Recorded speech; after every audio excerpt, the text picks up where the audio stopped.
तो भाई लोग, आप सभी का स्वागत है आज के नए वीडियो के अंदर। इस वीडियो में हम लोग बात करने वाले इंजीनियरिंग फिजिक्स 2 के बारे में, जो कि paper pattern, modules, weightage and कैसे पास हो सकते हैं, क्या न्यूमेरिकल्स नहीं किए तो थियरी से पास हो सकते हैं क्या, या थियरी नहीं किए तो न्यूमेरिकल से पास हो सकते हैं क्या, सारा डिस्कशन ये वीडियो के अंदर हम लोग करने वाले हैं। और रही बात फिजिक्स 2 के क्वेश्चन बैंक के बारे में, तो अपने इंस्टाग्राम पेज पे अपलोड हो चुका है। और अभी आप लोग एक चीज़ यहाँ पे देख रहे होगे कि यहाँ पे मैंने पेपर पैटर्न लिखा हुआ हूँ और यहाँ पे मैं मॉड्यूल्स और उसके टॉपिक जो आने वाले वो लिखा हूँ। आप बोलोगे कि डिफ्रैक्शन और लेजर एंड फाइबर ऑप्टिक्स का लिखा हूँ, बाकी 4 मॉड्यूल्स का क्यों नहीं लिखा? अरे यार, वो बहुत बड़ा हो जा रहा था, तो वीडियो भी बहुत बड़ी होती, तो उतना मतलब टाइम पास होता। कोई नहीं, एग्जाम के 2-3 दिन पहले हम लोग चारों मॉड्यूल्स के बारे में बात कर लेंगे। पहले हम लोग यहाँ पे पेपर पैटर्न की बात करते हैं, फिर मॉड्यूल वाइज जाएंगे। उसके बाद हम लोग बात करेंगे कि थियरी करने के लायक है या नहीं, या न्यूमेरिकल्स भी मतलब करना चाहिए या नहीं। लेकिन एक बात है, न्यूमेरिकल्स में मार्क्स नहीं कटते हमारे, लेकिन थियरी में मार्क्स कटते हैं। गारंटी थियरी में एक आधा मार्क्स कट ही जाता है, लेकिन न्यूमेरिकल में अपना 1 मार्क्स भी इधर उधर नहीं होता, अगर तुम लोग ने परफेक्ट न्यूमेरिकल्स किया रहोगे तो। ठीक है, गिवन भी लिखते तो उसका 1 मार्क्स मिलता है आप लोग को। जैसे कि 7 मार्क्स के लिए न्यूमेरिकल आ गया या 5 मार्क्स के लिए न्यूमेरिकल आ गया ना, गिवन, टू फाइंड और या फॉर्मूला लिख देना, तो आपको आराम से 2-2.5 मार्क्स मिल जाता है। तो न्यूमेरिकल मेरे ख्याल से छोड़ो मत। तो चलो बात करते हैं। इस बार मॉड्यूल नंबर 6 भी आएगा, जो कि फिजिक्स ऑफ सेंसर है। तो वो क्वेश्चन भी इधर उधर हो चुके हैं। लाइक मैंने यहाँ पे मॉड्यूल वाइज तो लिखा हूँ, लेकिन ये ऊपर नीचे चेंजेस हो सकते हैं। और यहाँ पे वेटेज भी लिख दिया हूँ, सो वेटेज में थोड़ा इधर उधर होगा। तो वो आप लोग को पता ही है कि क्वेश्चन पेपर तो हम थोड़ी ना सेट कर रहे हैं, यूनिवर्सिटी सेट कर रहे हैं। ये बस एक पेपर पैटर्न है, ये प्रीवियस ईयर सारे 4-5 साल के पेपर को एनालाइज करके ये सब बनता है। हम लोग जो बनाते हैं वो है। तो ठीक है, क्वेश्चन नंबर 1 की बात करें। कंपलसरी क्वेश्चन है, आप सभी को पता है, 15 मार्क्स के लिए आता है। उसके अंदर 6 क्वेश्चन रहते हैं, राइट। ABCDEF करके ईच क्वेश्चन 3 मार्क्स के लिए रहता है। इसके अंदर 2 न्यूमेरिकल्स आप लोग को देखने मिल सकते हैं, या 1 न्यूमेरिकल्स भी देखने मिलता है। तो जो पहला क्वेश्चन आता है थियरी आता है, मॉड्यूल नंबर 1 से आता है। डिफ्रैक्टिंग ग्रेटिंग के ऊपर क्वेश्चन आता है, डिफ्रैक्शन ग्रेटिंग के ऊपर, या रिजॉल्विंग पावर ऑफ ग्रेटिंग के ऊपर क्वेश्चन आता ही है उसमें से। और थियरी लेज़र के ऊपर क्वेश्चन आता है इसमें से, या फिर मॉड्यूल नंबर 6 से क्वेश्चन आ सकता है।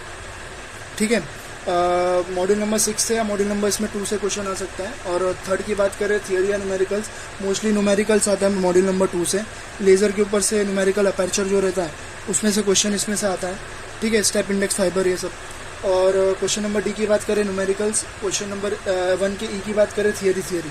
लाइक इसमें हम लोगों को कितने थियरी देखने मिलते हैं? अगर 2 न्यूमेरिकल आया तो 4 थियरी, तो 1 न्यूमेरिकल आया तो 5 थियरी मिलता है। क्वेश्चन नंबर 2 की बात करें, थियरी या न्यूमेरिकल्स, इसमें से मॉड्यूल 1 या मॉड्यूल 2 से ही पूछा जाता है। NDY लेज़र, HENE लेज़र, ये सब क्वेश्चन पूछा जाता है इसके अंदर। और एक मॉड्यूल नंबर 1 से अगर बात करें तो फ्रॉनहोफ और डिफ्रैक्शन पूछा जाता है सिंगल स्लिट के लिए, या न्यूमेरिकल्स उसमें से पूछ सकते हैं। या फिर ट्रांसमिशन ग्रेटिंग, बहुत कुछ डिफ्रैक्शन के ऊपर क्वेश्चन पूछते ही है स्पेशल, लेकिन मोस्टली फ्रॉनहोफ और डिफ्रैक्शन का क्वेश्चन पूछा जाता है इधर मॉड्यूल नंबर 1 से। और मॉड्यूल नंबर 2 से बात करें तो इसमें थियरी या न्यूमेरिकल्स दोनों पूछते हैं। अगर मोस्टली थियरी पूछते हैं, सेमीकंडक्टर का लेज़र का कंस्ट्रक्शन या वर्किंग पूछते हैं, HENE लेज़र या NDY लेज़र का क्वेश्चन इधर कंपलसरी आपको देखने ही मिलता है। ये 8 या 7 मार्क्स का रहता है। क्वेश्चन नंबर 3 की बात है, थियरी। और B में बात करें तो थियरी प्लस डेरिवेशन है।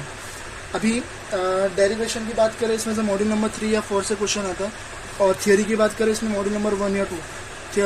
थियरी प्लस डेरिवेशन आप लोग को मॉड्यूल नंबर 3 में इलेक्ट्रोडायनेमिक्स में देखने मिल सकता है। रिलेटिविटी में भी आ सकता है, टाइम डायलेशन के ऊपर, ये सब के ऊपर क्वेश्चन इसमें से पूछते हैं। क्वेश्चन नंबर 4 की बात करें, theory plus numerical module number 2 से आएगा। एक ही यही टॉपिक्स पे आता है, angle of acceptance, critical angle, numerical aperture for step index fibre, इसी पे न्यूमेरिकल्स आप लोग को देखने मिलता है। ठीक है, तो रही बात ये हमारे पेपर पैटर्न के बारे में। तो मैंने क्वेश्चन बैंक ऑलरेडी आप लोग को दे दिया हूँ।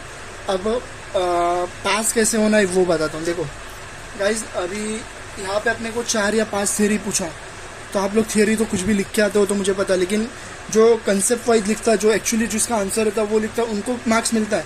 लेकिन जो कुछ भी ठोक के आता है, लाइक मैंने लास्ट टाइम मैंने देखा था, क्या फोटो कॉपी देखा था, उसने स्टार्टिंग का 2 लाइन तो एकदम प्यारा लिखा था, लेकिन लास्ट के 3-4 लाइन में वो क्या लिखा मुझे भी नहीं पता था। तो उधर उन लोगों ने लास्ट स्टार्टिंग के 2 मार्क्स में तो 1 मार्क्स दिया, फिर वो मुझे बोलता है कि इसमें मुझे 3 मार्क्स क्यों नहीं मिला। क्यों मिलेगा भाई? पेपर जो चेकर रहता है ना, वो पूरा आंसर पढ़ता है। तुमको लगता है कि नहीं स्टार्टिंग का 3 लाइन लिखेंगे उसके बाद नहीं लिखेंगे, ऐसा नहीं है। और एक चीज़, आंसर लिखने का तरीका यहाँ से होता है तो पूरा एंड तक जाया करो। एक लाइन में अगर तुम 3-4 लाइन लिखोगे और उसको आंसर बड़ा करोगे ना, तो आपको मार्क्स नहीं मिलता। मैंने देखा हूँ फोटो कॉपी, इसलिए बता रहा हूँ, फिर वो फेल हो जाता है। सो थियरी भी ऐसा लिखो, लाइक शॉर्ट में लिखो और पूरा लंबा पूरा पेज भरो। एकदम सामने सामने लिखने की भी जरूरत नहीं, मतलब अगर इधर लिखा तो इधर लिखो, इधर इधर इधर, इतना इतना लॉन्ग लॉन्ग पे भी लिखा तो भी चलेगा, लेकिन एकदम नीट एंड क्लीन लिखो। लाइक पेपर चेकर जो रहेगा ना, स्टार्टिंग में 2 लाइन भी पढ़े ना, इतना अच्छी हैंड राइटिंग में लिखो कि लाइक वो सोचे कि हाँ भाई इसने लिखा रहेगा, तो मैं पूरा मार्क्स देता हूँ। सो अभी इसमें से हम लोग को 15 मार्क्स का क्वेश्चन है। अगर हम लोग देख, इसके अंदर न्यूमेरिकल इतना ईजी आता है ना, अगर आप लोग इसमें से ना 15 में से अगर तुम लोग ने सिर्फ, ज़्यादा नहीं बोल रहा हूँ, सिर्फ 10 मार्क्स निकालेंगे, अरे डिफाइन तो पढ़ ही लोगे ना तुम लोग, थियोरी इसमें से।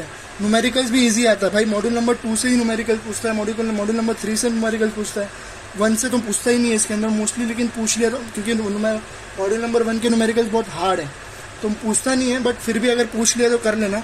इसमें से एटलीस्ट तुमको 10 मार्क्स निकालना है। ये थियोरी तो आप लोग को कैसे भी करके अटेम्प्ट करना ही करना है, न्यूमेरिकल्स आप लोग को करना ही है। इसके अंदर आप लोग को गिवन या टू फाइंड और फॉर्मूला लिख कर ही आना है। एक बार अगर आप लोगों ने फॉर्मूला लिख दिया ना, तो सारा न्यूमेरिकल सॉल्व हो जाता है।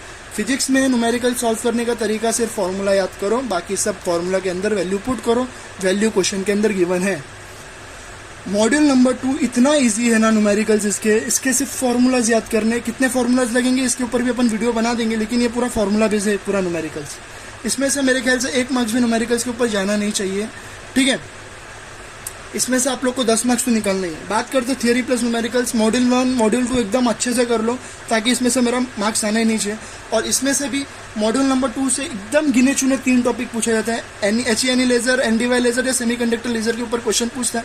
अगर ये तीनों भी इधर नहीं पूछा ना, तो गारंटी देता हूँ न्यूमेरिकल अपर्चर का, स्टेप इंडेक्स फाइबर का या क्रिटिकल एंगल या एंगल ऑफ एक्सेप्टेंस का न्यूमेरिकल्स पूछता ही है। इसलिए मैं बोल रहा हूँ मॉड्यूल नंबर 2 के सारे फॉर्मूलाज याद रखो। इसमें मॉड्यूल नंबर न्यूमेरिकल्स या थियोरी जो भी आएगा ना, आप लोग का 8 या 7 मार्क्स इसमें से जाना ही नहीं चाहिए। और इसमें फ्रॉनहोफर डिफ्रैक्शन है, सिंगल स्लिट डिफ्रैक्शन ग्रेटिंग, ये सब अच्छे से कर लो भाई, इसी में से मार्क्स मिलता है। यहीं पे आप लोग को जो मार्क्स है 15 में से, यहीं पे मार्क्स कमाना है आप लोग को, इधर और इधर ही मार्क्स कमाना है, ठीक है। नीचे तो चलो जाने तो, नीचे तो जाना भी नहीं उतना, इधर आप लोग को मार्क्स कमाना। एक चीज, क्वेश्चन नंबर 2 से लेकर क्वेश्चन नंबर 6 तक कोई भी 3 क्वेश्चन अटेम्प्ट करना, कौन सा करना है मैं बताता हूँ अभी।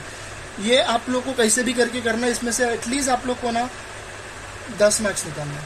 5 मार्क्स तो मैं चलो छोड़ भी दिया, अगर न्यूमेरिकल्स आ गया मॉड्यूल 2 से ना, तो 1 मार्क्स भी आप लोग को जाना नहीं चाहिए, 7 मार्क्स, ठीक है। सो चलो, ये हम लोग ने 7 या 8 मार्क्स कर दिया, इसमें भी हम लोग ने 10 मार्क्स किया। 10 और 10 कितना होता है, 20 होता है।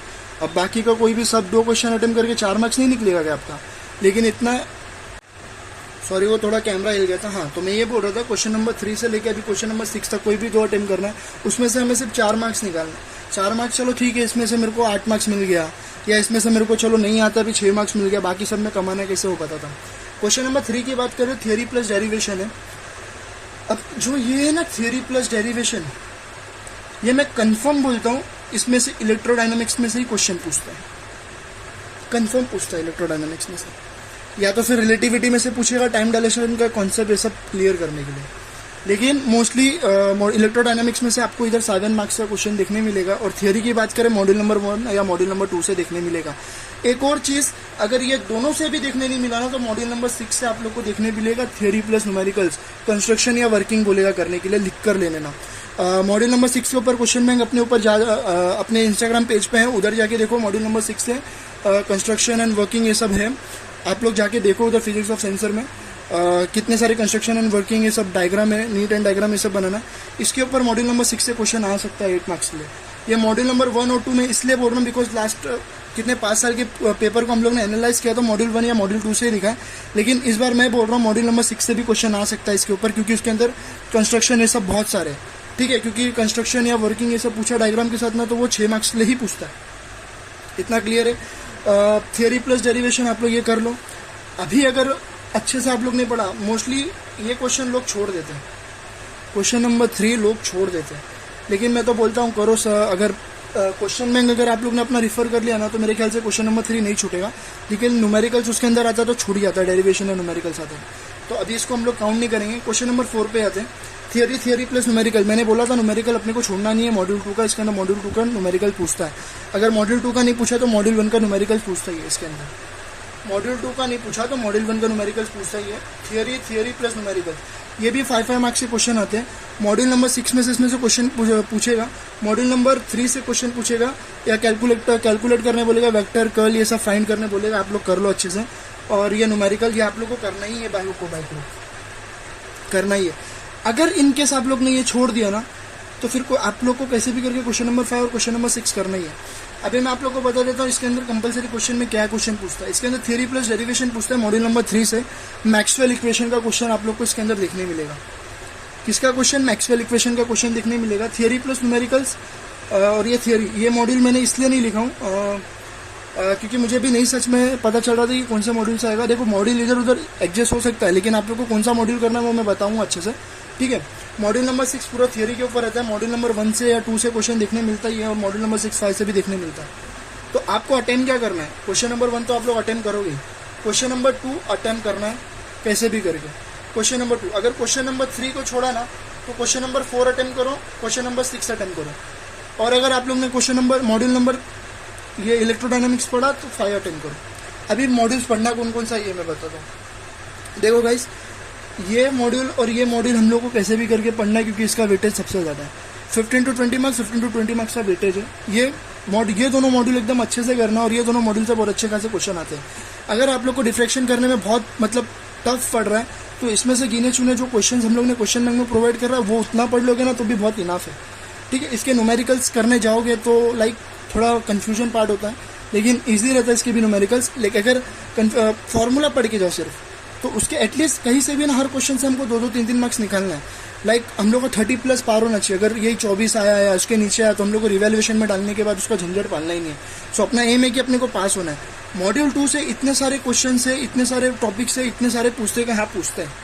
स्पॉन्टेनियस एंड स्टिमुलेटेड एमिशन कभी कभी पूछते हैं 3 मार्क्स के लिए। इसका डिफरेंस पूछते हैं, गारंटी देके बोलता हूँ।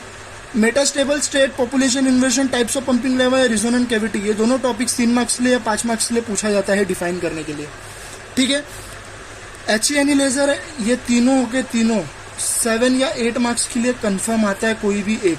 कभी कभी तो 2 क्वेश्चन पूछ लेता, लेकिन ये आता ही है। HE laser, NDYSE laser, semiconductor laser, ये आता ही है। ये तीनों टॉपिक तो आपको करना ही है। 7 या 8 मार्क्स के लिए कंपलसरी ये क्वेश्चन पूछता ही है। अब बाकी के हम लोग फाइबर ऑप्टिक्स की बात करें, numerical aperture for step index fibre, critical angle, angle of acceptance, types of optical fibres. Angle of acceptance या क्रिटिकल एंगल का डिफाइन भी पूछते हैं, और इसके ऊपर न्यूमेरिकल्स भी पूछा जाता है। और फाइबर ऑप्टिक्स कम्युनिकेशन सिस्टम के एप्लीकेशन पूछ सकते हैं लोग। मॉड्यूल नंबर 3 इलेक्ट्रोडायनामिक्स से 17 to 20 मार्क्स का वेटेज है। ये भी बहुत बड़ा चैप्टर है। इसके अंदर मैक्सवेल इक्वेशन है, कर्ल है, वेक्टर है, ये सब फाइंड करना रहता है। बहुत बड़ा मॉड्यूल्स है। मॉड्यूल 4 रिलेटिविटी है, मॉड्यूल 5 नैनो टेक्नोलॉजी है, और मॉड्यूल 6 फिजिक्स ऑफ सेंसर है। मॉड्यूल 1 मॉड्यूल 2 तो अच्छे से करना है। इलेक्ट्रोडायनेमिक्स को साइड में रखो फिलहाल के लिए। रिलेटिविटी तो आपको करना ही है। इसके अंदर गिन चुन के 3 या 4 टॉपिक से वो क्वेश्चन पूछते ही है, ठीक है। मॉड्यूल नंबर 5 नैनो टेक्नोलॉजी, पूरा का पूरा थियरी है, सिर्फ समझ के जाना है, आपको पढ़ना है, ठीक है। एप्लीकेशन नैनो टेक्नोलॉजी के ये सब पूछते, पढ़ के ही जाना है ये मॉड्यूल। मॉड्यूल से फिजिक्स और सेंसर, उसके अंदर भी वर्किंग एंड कंस्ट्रक्शन है। डायग्राम आप लोग बना दोगे, डायग्राम बनाने के बाद आप लोग कुछ भी ठोक दो डायग्रामेटिकली, पढ़ के जाना अच्छे से, तो आपको मार्क्स मिलते हैं। डायग्राम का मार्क्स बहुत अच्छा खासा रहता है, ठीक है। तो डायग्राम इसके ऊपर, फिजिक्स और सेंसर के ऊपर डायग्राम बनाना। अब मैंने इलेक्ट्रोडायनेमिक्स को क्यों साइड में रखा बोला, इलेक्ट्रोडायनेमिक्स एक ऐसा मॉड्यूल है जिसके अंदर थियरी कम, डेरिवेशन ज़्यादा है, ठीक है। डेरिवेशन ज़्यादा है। अगर जिसको थियरी में प्रॉब्लम हो रहा है तो भाई वो कैसे भी करके ये मॉड्यूल को करके ही जाना, वरना तो फेल हो जाएगा। जिसको थियरी नहीं आती है वो मॉड्यूल नंबर 1, मॉड्यूल नंबर 2 और मॉड्यूल नंबर 3 कैसे भी करके, और या मॉड्यूल नंबर 4 कैसे भी करके वो पढ़ के ही जाना, नहीं तो तू बर्बाद हो जाएगा। नैनो टेक्नोलॉजी, जिनको थियरी समझ में आती है अपने ओन से लिख सकते हैं, लेकिन कंसेप्ट वाइज लिख सकते हैं ना, वो नैनो टेक्नोलॉजी को बिल्कुल नहीं छोड़ना। यही सारे अपने पास फिजिक्स 2 के हैं, और यही सब एक्सप्लेन करना था आप लोग को कि कैसे पास हो सकते हैं, पेपर पैटर्न क्या है। और रही बात मॉड्यूल नंबर 3, 4, 5, 6 के ऊपर भी हम लोग एक नया वीडियो बनाएंगे, और एक और वीडियो बनाएंगे, ये क्या बोलते हैं, formula wise, formula module number 1, 2, 3, 4, ये चारों मॉड्यूल से जो न्यूमेरिकल्स आते हैं उसके ऊपर हम लोग फार्मूला बनाएंगे, और फार्मूला बना के मैं आप लोगों को प्रोवाइड कर दूंगा ग्रुप पे, जैसे ग्रुप पे होता है। इंस्टाग्राम पेज पे भी अपने सारी चीज़ अभी इंस्टाग्राम पेज पे अपलोड होने लगे, बिकॉज ग्रुप कोई लोग खोलते नहीं है, जिनको जरूर गरज रहता है वो खोलते हैं। सो ग्रुप अपनी भी बहुत सारी ग्रुप बन चुकी है व्हाट्सएप पर। सो मुझे खुद को नहीं पता अपनी कौन कौन सी ग्रुप है, इसके वजह से इंस्टाग्राम पेज पे सारा चीज़ अपडेट हो रहा है। सो गाइज मिलते हैं अगले नए वीडियो के लिए। नए वीडियो में हम लोग एक्सप्लेन करने वाले इंजीनियरिंग मैथमेटिक्स 4 के बारे में, फिर ग्राफिक्स के बारे में, धीरे धीरे करके सब मॉड्यूल, सब सब्जेक्ट के बारे में हम लोग एक्सप्लेन करेंगे। Okay, thank you.